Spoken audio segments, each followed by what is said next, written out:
Mfano wangesema kwamba tunaenda kimaombi maombi. Yani every step of the application process utaanza nani kumuomba? Kati ya Mungu, wazazi, mke wako na jamii ile kuzunguka.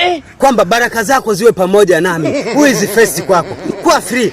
Usiogope jina la Mungu. Ogopa dhambi. Maana wewe sio shetani kwamba likitaji unatetemeka. Mungu ni baba. Tena hata shuleni name of the student tunastahili tuitwe Romi Mungu au Jose Mungu. Umenipata sio? Sasa ukimwogopa baba, si utakosa confidence utende dhambi. Maana wengi tunatenda dhambi ya uongo kwa kuogopa. Mfano aje mwanajeshi akwambie utasema ukweli kwamba umeiba ambao sio ukweli ili tusikuadhibu, au ukubali tukuadhibu kwa sababu nafsi yako sio ya dhambi. Kwa sababu ni mwanajeshi na unamwogopa, utakubali kusema uongo ili wasikuadhibu. Maumivu alivumilia Ayubu peke yake, na ilikuwa miaka ile sio miaka hii.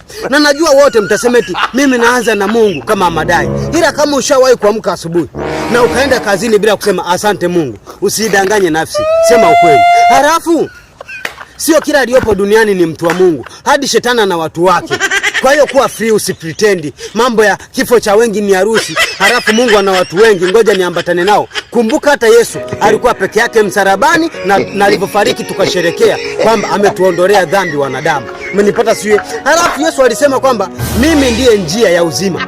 Yaani ukitaka kumuona baba lazima upitie kwangu. Kwani aminie. Sasa nyinyi ambao muamini kwamba Yesu yupo, mbinguni mtaenda kweli?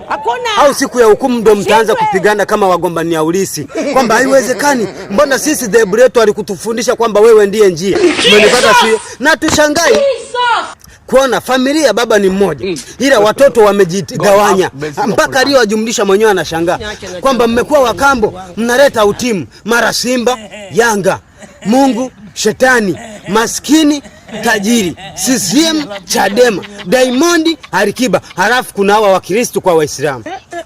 Wao wenyewe hawaelewani, Wakristo kwa Wakristo, Waislamu kwa Waislamu. Hawa watakwambia pombe ni dhambi, hawa watakwambia sio dhambi. Hawa watakwambia kusali siku ya ibada ni Jumapili, hawa watakwambia ni Jumamosi. Na baba yao ni mmoja, ili ukifika muda wa nguruwe sasa wanarudi kuwa mafrendi kama ndugu yako anayekaa Ulaya. Tuachane nao. Kuna hawa sasa wanakwambia kiongozi alichaguliwa na akina Bakari. Halafu kuna hawa wanakwambia kiongozi alipaswa kutoka kwenye familia ya ufarume ya akina Ali bin Talib. Tuachane na hao. Kuna hawa sasa ambao hawapo upande wowote. Halafu tasikia wanakwambia hadi kura ni dhambi. Kwa na nyie tayari mshatenda dhambi au amdi. Sasa nani yupo sahihi kati yetu kwenye hizo pande mbili moja wapo? Hata watu wa shetani watakwambia sisi tupo sahihi, maana Freemason imewafanya waishi kistaa. Ila sijasema mastani ma Freemason. Haya. Mimi napita jamaa.